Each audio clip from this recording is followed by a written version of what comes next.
Allez hop là.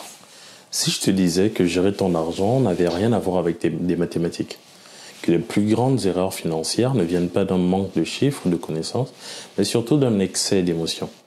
Morgan Housel, dans son livre La psychologie de l'argent, explique une vérité dérangeante. Ce n'est pas ton quotient intellectuel qui détermine ton succès financier, mais tes décisions émotionnelles.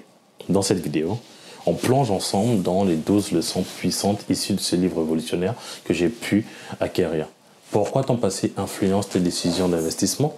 Comment épargner te rendra libre? Et pourquoi devenir riche est une chose, mais le rester en est une autre? Reste bien jusqu'à la fin, parce qu'au-delà des concepts, je vais te montrer comment appliquer ces leçons dans ta propre vie pourrait changer ta façon de voir de l'argent. Alors c'est parti. Première leçon, l'argent c'est personnel.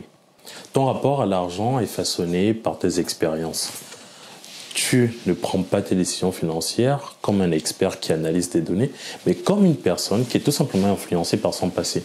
Par exemple, si tu as grandi pendant une crise économique comme celle des années 80, tu seras probablement plus prudent.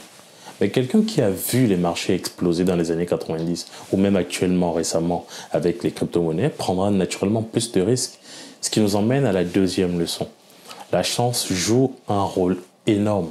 Prenons Bill Gates. Oui, il est brillant, mais il a eu une chance d'avoir accès à un ordinateur dans les années 70 quand moins de 1% des écoles en avaient.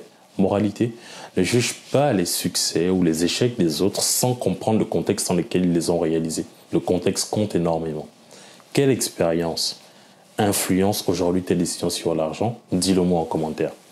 La troisième leçon que j'ai pu retenir, c'est que ne risque jamais ce que tu as pour quelque chose dont tu n'as pas besoin. Morgan Housel cite un exemple frappant. Bernard Madoff, responsable d'un des plus grands scandales financiers, avant même de tromper des milliers de personnes, il était déjà multimillionnaire, mais il voulait toujours plus. Résultat, prison à vie. Si tu gagnes bien ta vie, pourquoi risquer tout sur un investissement douteux? Apprends à freiner l'inflation de tes désirs. Être riche, ce n'est pas acheter plus, c'est être capable de dire « j'en ai assez ». La leçon 4, c'est que le temps est ton allié. Tu connais Warren Buffett? Sa fortune dépasse 100 milliards de dollars, mais est-ce que tu sais pourquoi? Ce n'est pas parce qu'il est meilleur que tout le monde, c'est parce qu'il a commencé à 10 ans. Écoute bien, sur ces 84 milliards, 81 ont été générés après ses 65 ans. Ça nous emmène à la 5e leçon. Ne perds jamais tout. Même si tu fais des gains énormes à court terme, l'objectif ultime, c'est de survivre. En investissement, la seule règle qui compte, c'est de rester dans le jeu. 6e, l'argent, c'est ta liberté. Ce que Morgan Housel appelle « fuck you money », c'est cet argent qui te permet de dire non. Non à un patron toxique, non à des décisions que tu ne veux pas prendre, et oui à une vie alignée avec tes désirs, avec tes valeurs. Mais attention, ne confonds pas richesse et apparence de richesse. 7e leçon, acheter pour impressionner les autres, c'est une erreur. Quand tu vois quelqu'un avec une grosse voiture, tu ne penses pas « je respecte cette personne ». Tu penses systématiquement « j'aimerais avoir cette voiture ». Alors, pourquoi dépenser pour impressionner des gens qui ne te remarquent même pas et qui n'en ont rien à faire? En finance, être raisonnable est plus important qu'être rationnel. Tu peux optimiser tes investissements à fond, mais si tu paniques à la moindre chute des marchés, tout s'écroule. C'est pourquoi la 9e leçon est plus ou moins cruciale à mon avis, c'est qu'il faut toujours prévoir, toujours avoir une marge d'erreur. Ne mise pas tout dans des rendements optimaux. Laisse-toi toujours une petite marge pour affronter les imprévus.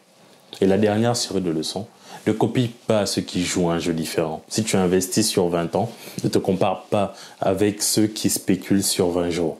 Ensuite, les histoires influencent nos décisions. Ce qu'on croit souvent, ce ne sont pas des faits, mais des récits.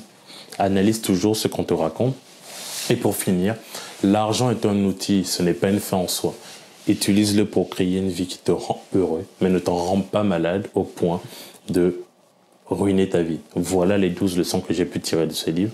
J'espère qu'elles pourront t'aider. Elles ont changé pour ma part ma vision sur l'argent. Je pense que je te ferai un résumé des notes que j'ai prises et je te les partagerai dans la prochaine vidéo. Si cette vidéo t'a aidé, n'hésite pas à liker, à t'abonner et surtout, rappelle-toi, l'argent est un outil. Et comme tout outil, il faut avoir les compétences nécessaires pour l'utiliser. C'est tout pour cette vidéo. C'était Glatien. Prends soin de toi. Peace. On se retrouve à la prochaine vidéo.